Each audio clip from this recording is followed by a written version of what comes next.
Hai anak-anak cerdas, Assalamualaikum warahmatullahi wabarakatuh. Kembali lagi bersama Ibu Yan Rahmatullah.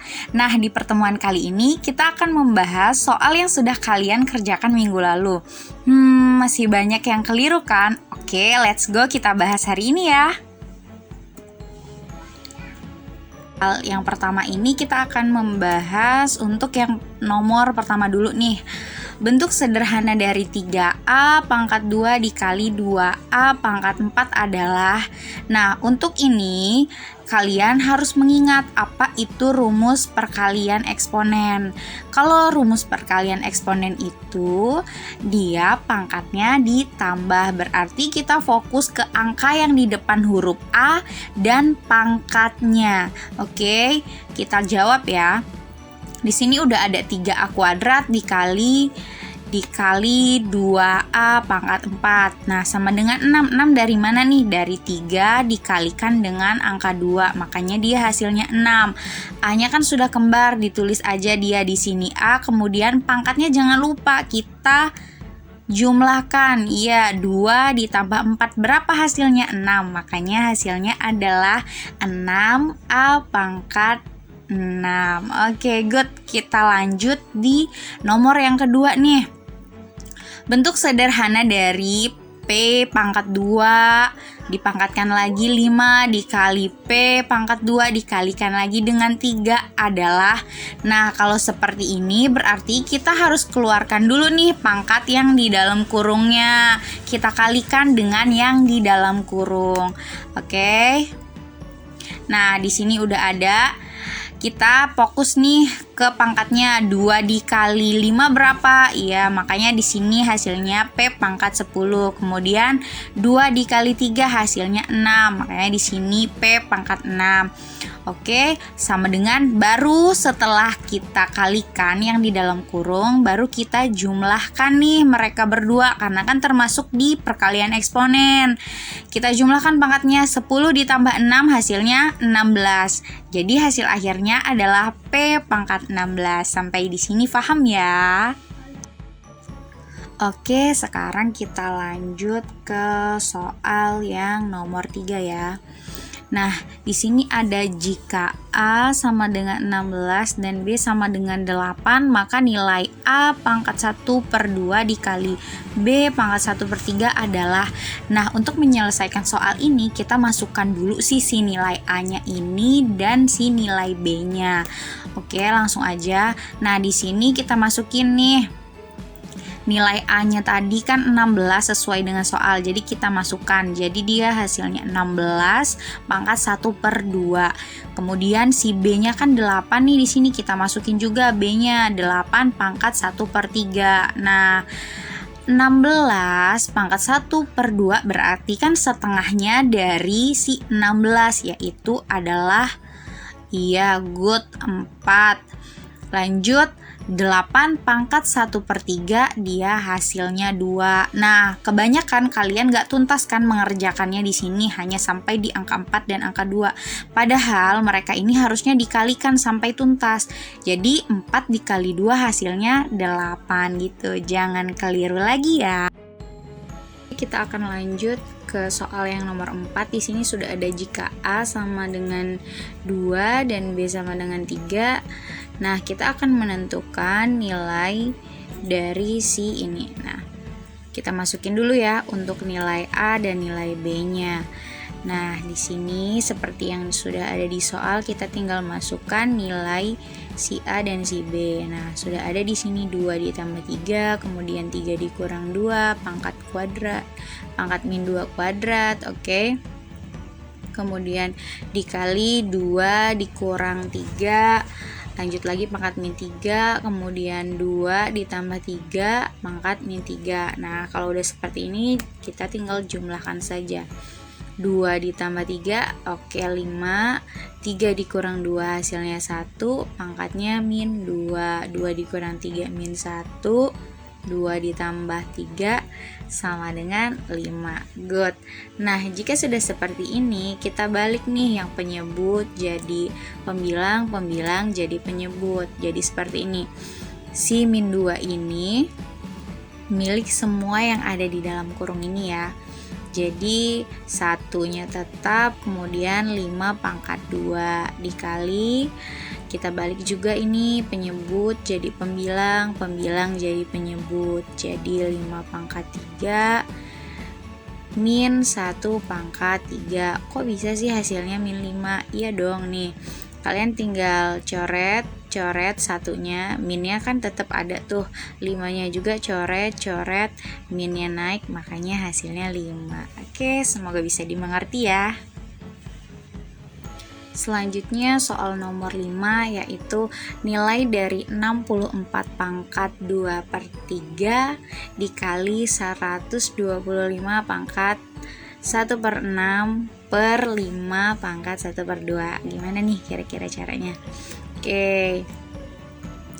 Nah, untuk cara yang pertama itu kita menyederhanakan dulu si 64 dan si 125 ini dengan perkalian kembar. Gimana sih perkalian kembar itu? Perkalian kembar itu kayak 2 dikali 2 dikali 2, 3 dikali 3 dikali 3, 4 dikali 4 dikali 4, dan seterusnya. Kita cari tuh perkalian kembarnya yang menghasilkan 64 dan menghasilkan 125. Nah, sini udah dapet. Jadi 64 itu sama saja dengan 4 pangkat 3. Kemudian 125 itu sama saja dengan 5 pangkat 3. Oke. Jika sudah seperti ini, kita tembak nih si tiga-tiganya kita coret, makanya dia hasilnya 4 pangkat 2. Nah, ini juga kita coret 6 sama 3 jadi sisanya 2, makanya di sini 5 pangkat 1/2. Nah, kalau udah seperti ini berarti hasil akhirnya berapa? Nah, kita lihat nih di sini ada yang sama, 5 pangkat 1/2 kita coret dengan 5 pangkat 1/2. Jadi hasil akhirnya 4 kuadrat 16. Oke, good. Kita bisa lanjut ke soal selanjutnya. Soal nomor 6 yaitu bentuk sederhana dari akar 13 dikurang 4 akar 10 adalah. Nah, di sini sudah ada. Kita jawabannya seperti ini. Jadi si 4 ini kita sederhanakan menjadi 2 akar 4 dikali 10 sehingga menghasilkan 13 dikurang 2 akar 40. 40 dari mana? 40 dari 4 dikali 10. Lanjut nih.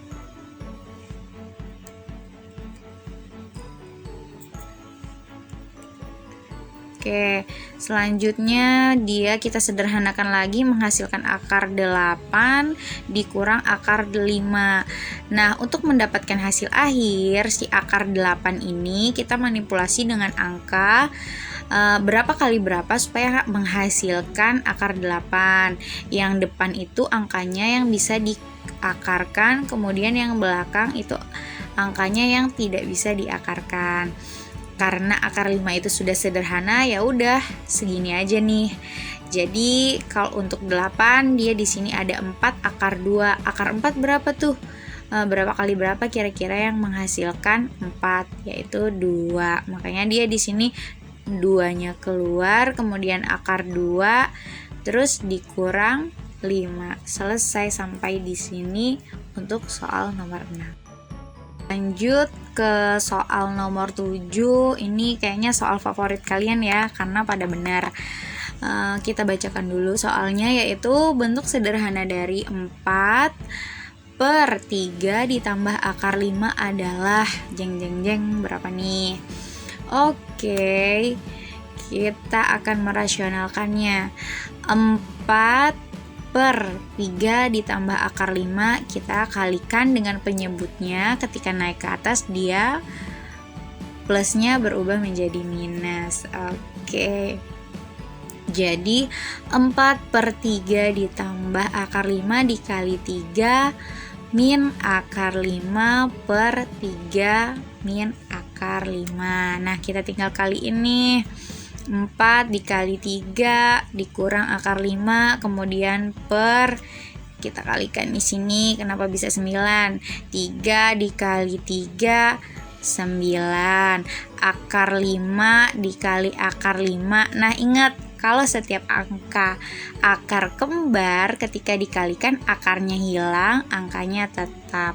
Jangan lupa kenapa di sini min, karena plus dikali min itu hasilnya min. Oke, lanjut ya. 4 dikali 3 hasilnya 12. Kemudian 4 dikali 1 nih, ibaratkan di depan akar nih ada angka 1, tetap 4 akar 5. 9 dikurang 5 hasilnya 4. Lanjut. Oke. 4 ini milik si 12 dan milik si 4. Oke. 12 dibagi 4 hasilnya 3. 4 dibagi 4 hasilnya 1. Jadi ibaratin gak usah ditulis nih di depan ini. Jadi akar 5. Nah, hasil akhirnya yaitu 3 min akar 5. Oke, selesai deh untuk yang nomor 7. Kita lanjut ya. Selanjutnya ada soal nomor 9, masih sama nih kayak soal sebelumnya tadi. Bentuk sederhana dari 3/2 ditambah akar 5 adalah sama, kita kalikan dengan penyebutnya, tapi ketika naik dia plusnya berubah menjadi minus. Oke. Jadi di sini 3 dikali 2 dikurang akar 5, kemudian 2 dikali 2 hasilnya 4 nih. Jangan lupa plus dikali min hasilnya min.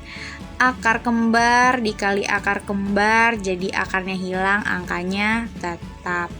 Lanjut ya. 3 dikali 2 6. 3 dikali 1 nih, ibarat di sini tetap 3 akar 5. 4 dikurang 5 min 1. Oke, kalau udah seperti ini jadi hasilnya, ingat si 1 ini dia milik si 6 dan milik si 3. Jadi 6 dibagi min 1 hasilnya min 6. Min 3 dibagi min 1, min bagi min hasilnya plus 3. Jangan lupa akar 5-nya. Selesai. Kita lanjut ya ke soal nomor 10, masih mirip-mirip nih sama soal sebelumnya. Nilai dari 5 akar 2 per akar 3 ditambah akar 5 ditambah 2 akar 6. Oke. Nah, langsung aja nih kita sederhanakan dia sesuai dengan rumusnya. Jadi di sini udah ada 5 akar 2 per 2 akar 3 ditambah akar 2. Jangan lupa dikalikan ya. 2 akar 3 min akar 2. Oke, per 2 akar 3 min akar 2. Kita kaliin nih. 5 dikali 2 10. Kemudian akar 2 dikali akar 3 akar 6. Lanjut 5 dikali 1 5. Akar 2 dikali dengan akar 2 berarti akarnya hilang, angkanya tetap. Makanya di sini 2. Oke, per 2 dikali 2 betul 4. Akar 3 dikali akar 3. Oke, akarnya hilang, makanya hasilnya 3. Lanjut nih, plus dikali min. Iya, good, hasilnya min. Akar 2 dikali akar 2. Benar, 2. Lanjut ya. Kita sederhanakan lagi menjadi 10 akar 6. 5 dikali 2 hasilnya 10 per 4 kali 3 12 min 2. Oke, lanjut lagi. Jadi hasilnya 10 akar 6 dikurang 10 per 10. Ingat 10 yang di bawah ini milik semua yang ada di atas. 10 kita coret, makanya dia menghasilkan akar 6 min 1. Selesai untuk soal nomor 10. Semoga bisa mengerti ya. Nah, tiba saatnya kita di soal terakhir nih, yaitu soal nomor 12.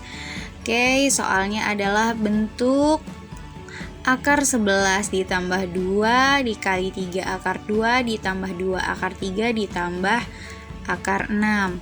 Kemudian bila dinyatakan dalam bentuk akar A ditambah akar B ditambah akar C menjadi bentuk yang panjang ini hasil akhirnya kita disuruh buat menjadi 3 ini. Oke, kita mulai ya. Di sini ini sudah ada rumus awalnya, ingat sudah ada di modul juga. Kita tinggal masukin angkanya. Jadi 11 nih yang ada di sini kita masukkan, kemudian kita sederhanakan menjadi 11 ditambah 2 akar 18 ditambah akar 12 ditambah akar 6, sehingga menghasilkan lagi si 11 ini kita pecah nih menjadi 6 ditambah 3 ditambah 2. Kemudian 18 ini kita sederhanakan menjadi 6 dikali 3, 12 juga kita sederhanakan menjadi 6 dikali 2. Oke, akar 6 dia kita sederhanakan menjadi 1 dikali 6. Nah, jika sudah seperti ini, kita ambil aja nih angka-angka yang ada di depan sini. Oke, berarti hasilnya adalah akar 6 ditambah akar 3 ditambah akar 2. Atau kita balik menjadi akar 2 ditambah akar 3 ditambah akar 16. Selesai deh. Gimana? Gampang kan? Siapa nih yang dapat nilai 100? Selamat ya buat yang dapat 100. Buat yang belum dapat 100 nggak apa-apa, kalian tetap udah usaha kok. Kita akan belajar lagi bareng-bareng ya. Semangat semuanya. Oke, selesai pembahasan soal kita kali ini. Sampai ketemu lagi di pembahasan soal kita selanjutnya ya. Jangan lupa diulangi lagi, putar videonya sampai mengerti. Kalau misalnya masih ada yang belum paham, kalian bisa menanyakan langsung via WhatsApp ataupun di grup kelas ya. Sampai jumpa semuanya. Assalamualaikum warahmatullahi wabarakatuh.